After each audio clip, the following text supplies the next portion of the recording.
community organizers does it take to turn a microphone off? 3.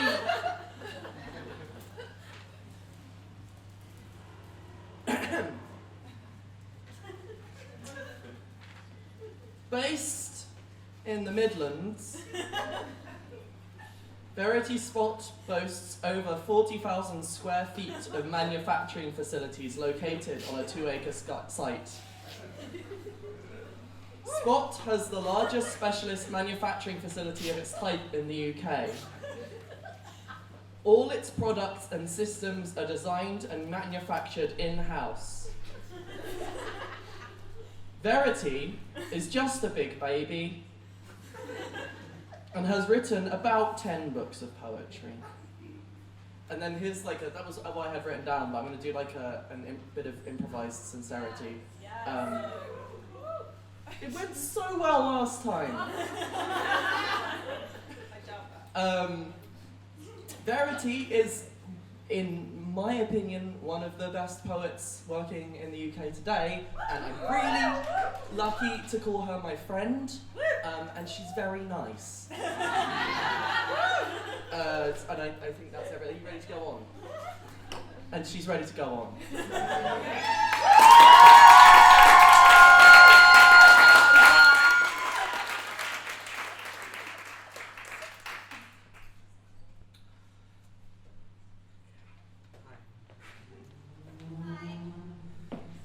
Intro.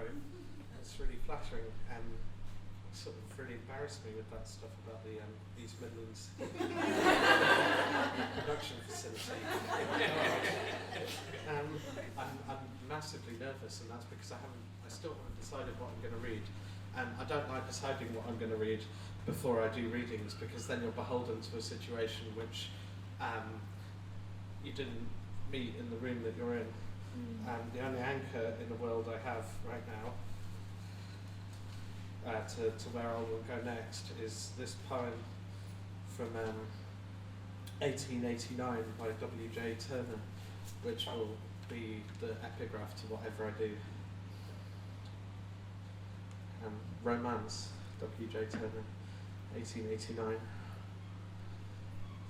When I was but 13 or so, I went into a golden land. Chimborazo Cotopaxi took me by the hand. My father died, my brother too. They passed like fleeting dreams. I stood where Popocatépetl in the sunlight gleams. I dimly heard the master's voice and boys far off at play. Chimborazo Cotopaxi had stolen me away. I walked in a great golden dream to and fro from school. Shining Popocatépetl, the dusty streets did rule. I walked home with a golden boy, and never a word I'd say. Chimborazo Cotopaxi had taken my speech away. I gazed entranced upon his face, fairer than any flower. O shining Popocatépetl, it was thy magic hour. The houses, people, traffic seemed like fading dreams by day. Chimborazo Cotopaxi, they had stolen my soul away. Hopelessness. Recite your life for me. I sat alone in the stifling grass. The sea had turned very still, and the echoing lives moved around the buildings. I sat at my desk. You were helping me up, but I had to be helping myself. A cricket popped in her cage. I said, from my chair. You said, from where can you communicate? I wondered why you'd asked me again. You must have known. I could communicate from here with my mouth. I could shout, or I could use a phone or a pen. I could sign to you. From where could you communicate? Silence hung in the wake of the question. Private words I wasn't allowed to replay. I said, I could communicate from my cellar. I could communicate from an apple, and felt myself move up a little and on into the quiet field, an empty space like a car park all tamped down with concrete. Where have you gone? Life has been so something since you left. A scorn to still say life. The walls shift a little and wobble into line. About 8 miles away, a clutch of people shouting and chanting. Every single week, the flotsam of the movement. The whole process is botched. I am holding onto the cans, and the tube has come loose from the tape at the incision point. Spite is in the air. I don't have any money. There is no place, and I have no past, lying in a trough. Did you know that I have no money and no place? You sang, my heart is not convinced. My eyes were snapped awake. A freezing bellow of wind sorted me out, and I am back on the course, the long march through the car park, to the cluster of agents in yellow, waving their arms, holding their phones, screaming and ready to bruise me, echoing ghosts of a meadow in a car park, in a hall, in a county, in some countries, in a county, county, by a car park, in a charismatic Baptist church, by a car park, inside a charismatic Baptist church, dying to return. In free association to the floating mouth, the field has the gunky stock in raided glue, so looted, non-polluted ethics castigate the dreaming ultra-left inside a new extinction who accelerates yet still remains the same.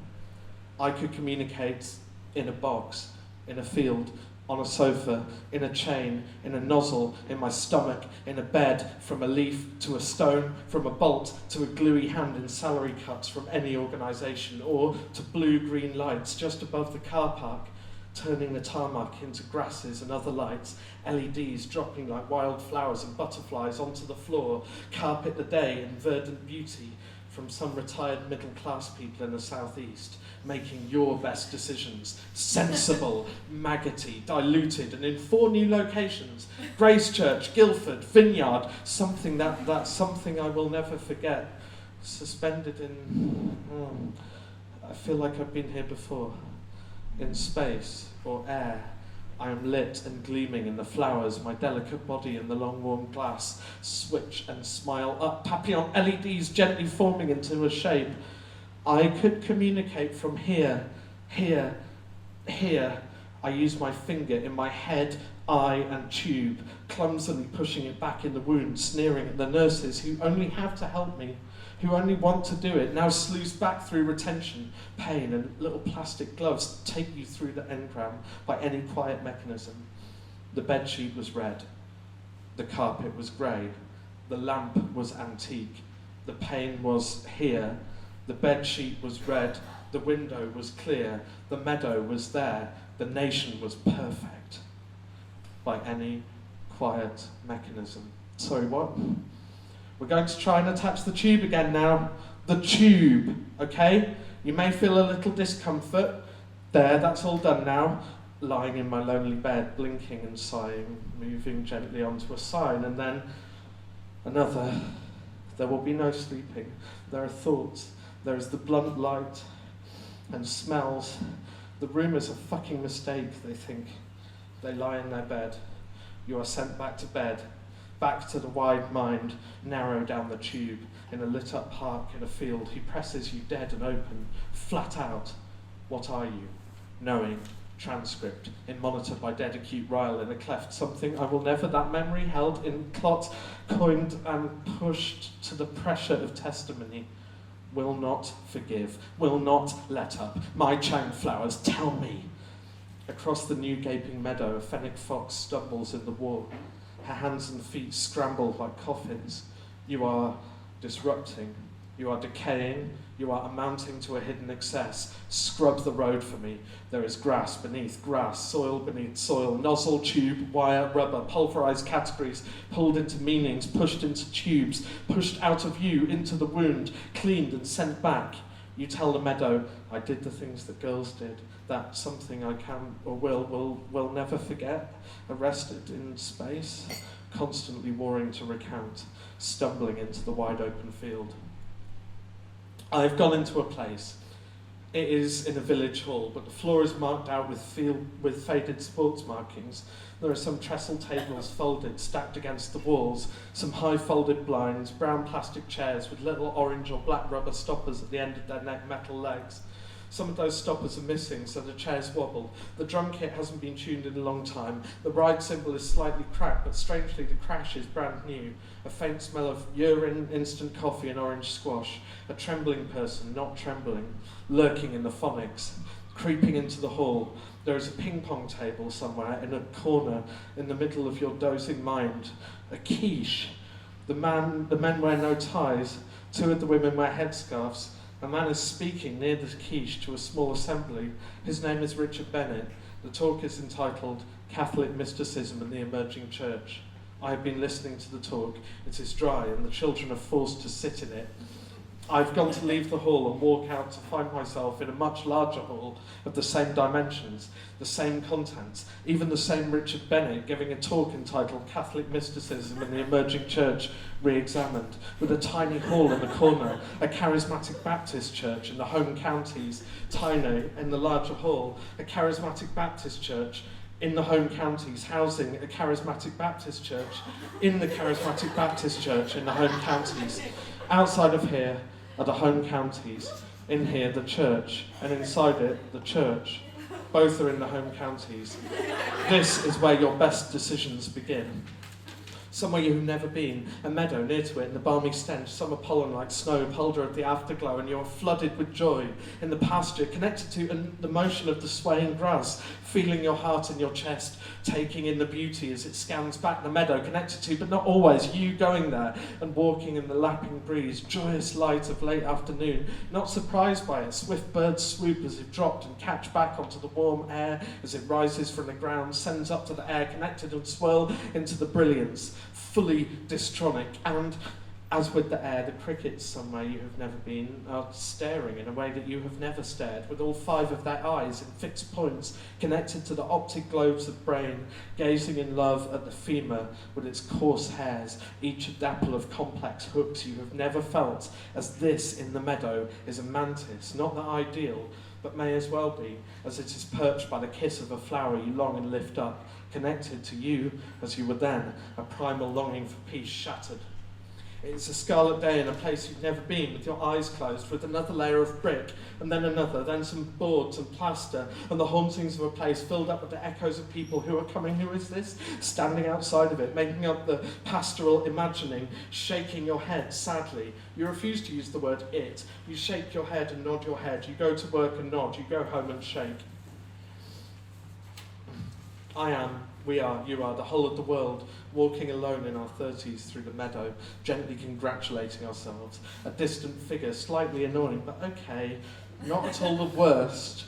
And when this beauty flies into the eyes, you are younger again, and again shedding away all that pollen from the windscreen, when the spores fly off in the meadows and arable fields, so tired you'd like to be dead, which I mustn't do, you once told me, held your head in the fields near past the copse of the babble of my head, water, dystronic toxemia, to before, now and after, straining in the light of the wall, light of the late day, magnificent birds flung up sick when the tube of another kind of engine want to take things out of my stomach is unblocked and attached to this happy trail of burning myth extinct and fixed to a word, the meadow.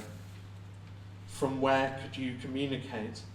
From my wheel, from my sky, from my gums, my eliminature, a chthonic mouth fills my mouth. The air telts into the garden of the meadow like harsh glue. There are zero choices. You have zero, yawning into the air. Thank you for choosing zero. Thank you for gluing your yellow body to a vest called zero. You are given zero. Hopefully zero will begin to rise in the light that is coming, the light that is fucking coming in the morning, the shivering tube. Tell me about sinking away. There is a horribly expensive courtyard in a convent. I've been to it. I go there and there is nobody. Someone is coming towards me. Do you feel afraid? Yes. Thinking about your body in an ankle-deep grave in the sea. How is your grave ankle-deep in the sea? A plastic glove in a graceless capacity bag. Things that could have been yours. A tangible derelict stance on poppies, unbreakable oaths, on the feelings of officers, the distant tattoo, and why this corrupt image, the meadow, Brighton, too much to easily promise, surely, and as the destruct softly agrees to itself, the meadow becomes a station in prayer, an oath to the silos, abandoned slag heaps, the unlistening feeling, protecting the hobbies of the meadow. You can't just start working and expect everyone else to follow you, to turn to them and snarl at having started not having you for guidance. You can't just expect love, you have to earn it. Snarling back at the indolent, precarious day-by-night workers, pretending not to be tired or in grief, but for the £3.70 an hour you're promised. And in fact, you can't be in love. Not at the moment. Anything you amount to must have a strategy, like getting out of being forever beholden to loss. Thank you.